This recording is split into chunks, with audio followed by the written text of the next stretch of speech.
What's up, guys? Mike here, and recently the Chicago Cubs won the World Series, which is great for Cubs fans. Congratulations. But it also means that the Los Angeles Clippers might be the most cursed team in pro sports today. Yes, I'm gonna be honest here. When I started researching this video, I wanted to do like 4 or 5 NBA teams that are cursed. But I started with the Clippers, wrote 4 pages of a script, and here we are. So today we're going to look at the Clippers organization as a whole. We're going to look at their team history. We're going to start when they were the Buffalo Braves, and I'm going to show you proof that the Los Angeles Clippers are cursed. We start in the summer of 1976. In this summer, the Braves fire head coach Jack Ramsay despite the fact that they had just reached the playoffs for 3 straight years under Ramsay's command. Because he is a great coach, Ramsay is almost immediately hired by the Portland Trail Blazers. The Braves promote Tates Locks to head coach, who leads the Braves to a 30-52 record the next season and miss the playoffs, starting a streak of 15 straight years where the future Los Angeles Clippers franchise will not participate in the NBA playoffs. Meanwhile, the Trailblazers behind Jack Ramsay win the 1977 NBA championship, which is a great sign of things to come. And we are still not done with the 1977 NBA season, because in October, the Braves managed to trade for 21-year-old Moses Malone for just their first-round pick in 1978 and $232,000 cash. Remember, this was a man who would finish his career as a 12-time All-Star, 3-time MVP, and first ballot Hall of Famer, and the Braves stole him for next to nothing. So of course, they celebrated this run of good fortune by playing Moses a grand total of 6 minutes in his first 2 games, then trading him to the Houston Rockets for 2 first-round picks because Moses complained about his lack of playing time. Moses went on to average 13.5 points and 13.4 rebounds for the remainder of the season in Houston and won his first MVP just 2 seasons later. Unsurprisingly, Tates Locks was fired as head coach shortly after Moses Malone was traded. And we're just getting started here. In December of the 1977 season, the Clippers proceeded to trade the face of their franchise, Bob McAdoo, a man who had recently won the 1975 MVP, to the Knicks for John Giannoli and cash. McAdoo will go on to average a combined near 25 points per game the next 4 seasons and finishes his career in the Hall of Fame, while Giannoli never breaks 10 points per game in his career, is off the team the next season, and is out of the NBA in 4 years. Fast forward to the 1977 NBA draft, where the Braves hold the 3rd pick because they just had a horrible season due to their several stupid moves. With the 3rd pick, the Braves could select Walter Davis, the 1978 Rookie of the Year and a 6-time future All-Star, or Bernard King, a future Hall of Famer. Instead, Buffalo trades their number 3 pick for 28-year-old Swen Nader, who spends 6 years with the Braves and never makes the All-Star team. But still, the Braves opened the 1978 season with one bright spot on their roster. Just last year, 20-year-old Adrian Dantley averaged 20.3 points per game and was named the NBA's Rookie of the Year. In order to make sure that their roster is devoid of any young talent, the Braves of course trade Dantley to the Pacers for Billy Knight, a man who will spend 1 season on their team. Meanwhile, Dantley goes on to become a 6-time All-Star and a Basketball Hall of Famer, which means if you're counting at home, in the span of 12 months, the Braves managed to trade away 3 future Hall of Famers, Dantley, McAdoo, and Moses Malone, and traded away a pick that could have been a Hall of Famer, Bernard King. As if this wasn't enough, the Braves round out this 12-month span by trading George Johnson, their 1978 first-round pick, who would become 4-time All-Star Michael Ray Richardson, and their 1979 first-round pick, who would become Cliff Robinson, for Nate Archibald. Again, the Braves mortgaged their future for a 29-year-old NBA veteran, and the basketball gods again smite them, as Tiny tears his ACL before the season starts and misses the whole year with injury. Quick note, at this time, the Buffalo Braves trade owners and end up becoming the San Diego Clippers. We're not really going to go into that, but it happened. Which brings us to the start of the 1979 NBA season, where the Clippers acquire prolific scorer World B. Free for just their 1984 first-round pick. Free is just 25 years old at the time of the trade and proceeds to average close to 30 points a night for the Clippers in the next 2 years. But because the Clippers are cursed, this seemingly good trade of course comes back to haunt them, because the 1984 draft will see the Clippers land the number 5 pick, a pick which sees the Philadelphia 76ers select future MVP and Basketball Hall of Famer Charles Barkley. Moving to the summer of 1979, the Clippers decide to target a big-name free agent and sign Bill Walton to a massive deal, despite the fact that the Trailblazers let Walton go after he led them to a championship and was named MVP because he had clear horrible foot problems. For the Clippers, Walton goes on to miss 2 full seasons in the next 5 years and only plays in 102 total games. A month later, the Clippers stay on a roll and trade their 1986 first-round pick for Kobe's dad, Joe Jellybean Bryant, an average player at best. Of course, the 1986 pick will become the #1 overall pick in the draft. And as if things can't get any worse, the 1981 summer sees another change in ownership, as notorious racist Donald Sterling buys the team. Now, this might actually be the worst move that the Clippers have made so far, but don't worry, there's a lot more coming. Because in the next 6 years, the Clippers find themselves with 8 first-round picks. And you can guess what happened. In 1982, they select Terry Cummings with their second pick, 1 spot ahead of future Hall of Famer Dominique Wilkins. In 1983, they trade their #4 pick to the Lakers for Norm Nixon. The Lakers take Byron Scott, a man who will be a key starter on 3 championship teams. 1984 sees the Clippers with 2 first-round picks, where they take Lancaster Gordon at 8 instead of future All-Star Kevin Willis, and Michael Cage at 14 ahead of future Hall of Famer John Stockton. In 85, the Clippers draft 3rd, where they take Benoit Benjamin over future All-Star Xavier McDaniel and future Hall of Famer Chris Mullin. And in 1987, the Los Angeles Clippers managed to acquire 3 first-round picks and select Reggie Williams over future Hall of Famer Scottie Pippen, Joe Wolf over future All-Star Mark Jackson, and Kenny Norman over future All-Star Reggie Lewis. And we're gonna pause for a second because I just have to say, look,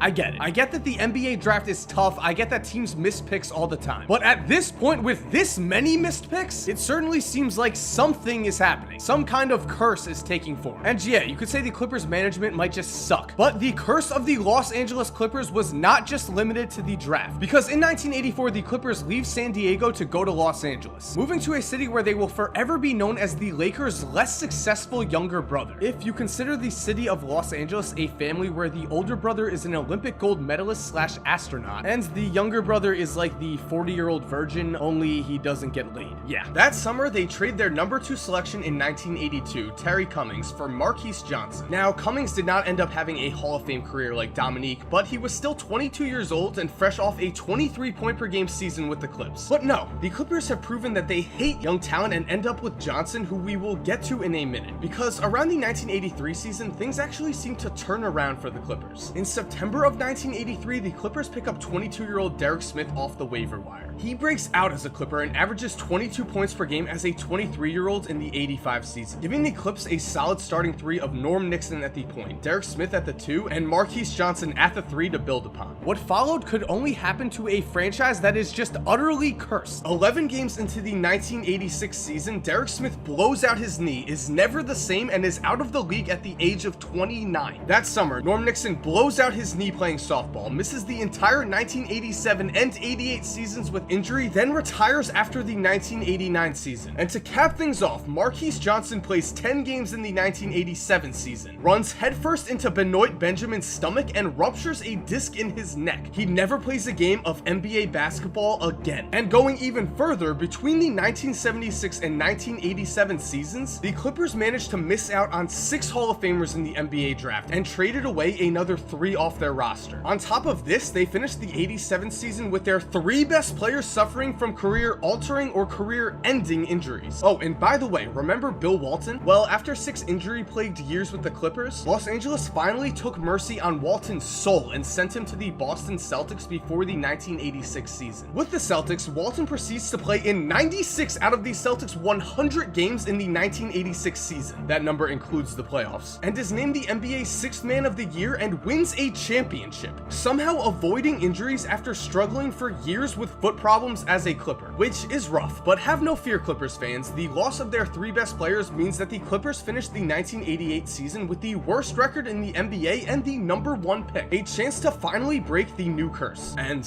wouldn't you know it, the perfect player is available, because Danny Manning enters the 1988 draft as a surefire future NBA superstar. He is fresh off a season in which he averaged 25 points per game, was named college basketball's player of the year, and led Kansas to a national championship victory. victory. Surely, things are about to turn around, right? Except now, the curse of the Clippers is in full force. Danny Manning begins his career as a Clipper meeting everyone's expectations and then blows out his knee just 26 games into his career. He never regains the athleticism that once made him so dominant, which is a nice way of saying he is never the same. Piling onto this, the 1989 draft sees the Clippers target Danny Ferry, who, fearing for his life, tells the Clippers not to draft him. Instead of taking future All-Star Glenn Rice, the Clippers proceed to draft Ferry anyway, who of course threatens to play in Italy, so the Clippers are forced to trade him before the season for Ron Harper and 2 future non-lottery picks. Ron Harper begins the 1990 season averaging 23 points per game, remembers that he is playing for the Clippers, and proceeds to tear his ACL 28 games into the year. You really can't make this up. But somehow, miraculously, the Clippers do find some success and break their 15-season playoff drought in the 92 season and again make the playoffs in 1993. But don't worry, the Clippers will mess all of this up. You probably don't need convincing at this point, but let's take a look at the next few drafts anyway. In the 1995 draft, the Clippers have the 2nd pick and take Antonio McDyess over Jerry Stackhouse, Rasheed Wallace, and future Hall of Famer Kevin Garnett. They immediately proceed to trade McDyess for garbage to nobody's surprise. In 96, the Clippers have the 7th pick and take Lorenzen Wright 6 picks ahead of Kobe Bryant.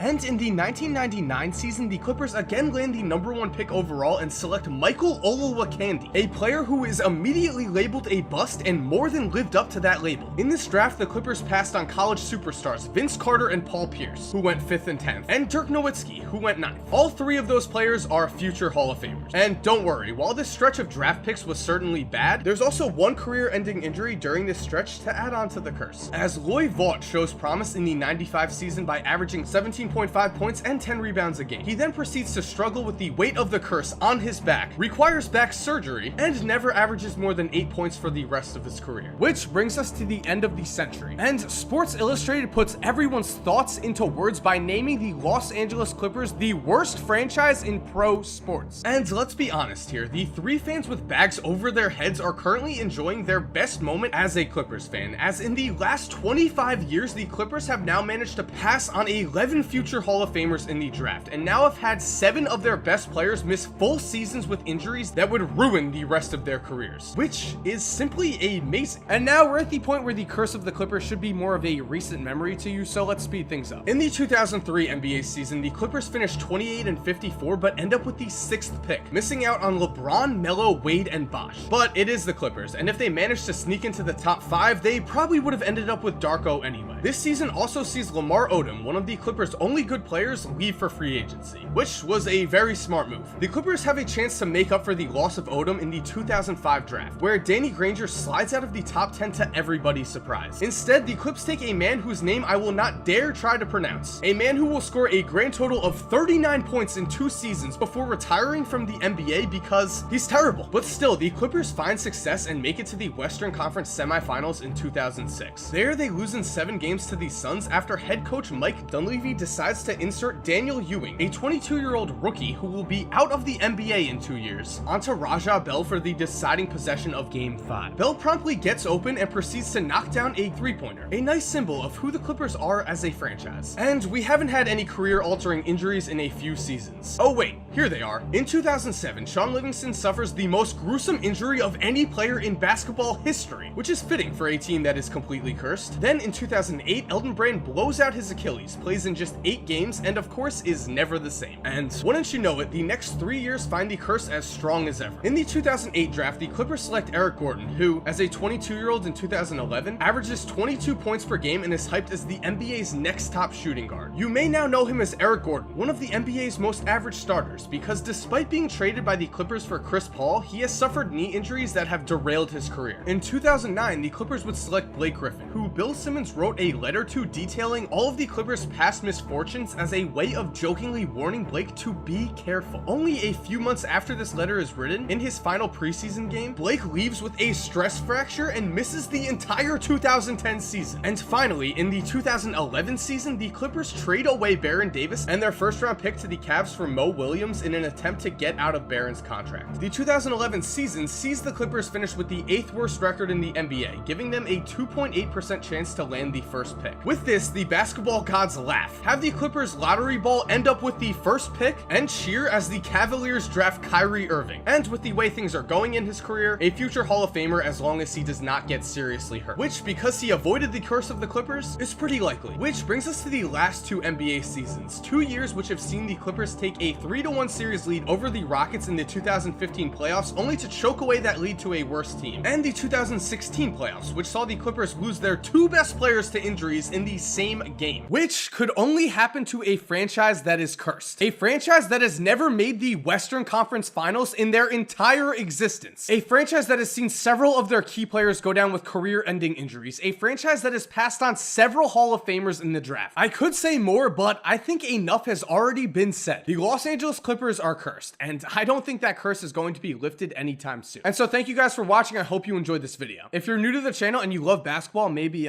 subscribe. I look at basketball history like this video. I look at NBA conspiracies. I do NBA what ifs. Basically, if you love basketball, I think you'll love this channel, and I'd love to have you. Also, I have to mention that my research was helped tremendously by an article written by Bill Simmons. I'm going to leave the link to that article down below. Make sure to go check it out. And other than that, guys, to all of my subs, thank you so much for supporting me. You know it means the world, and as always, have an awesome day and cue the music.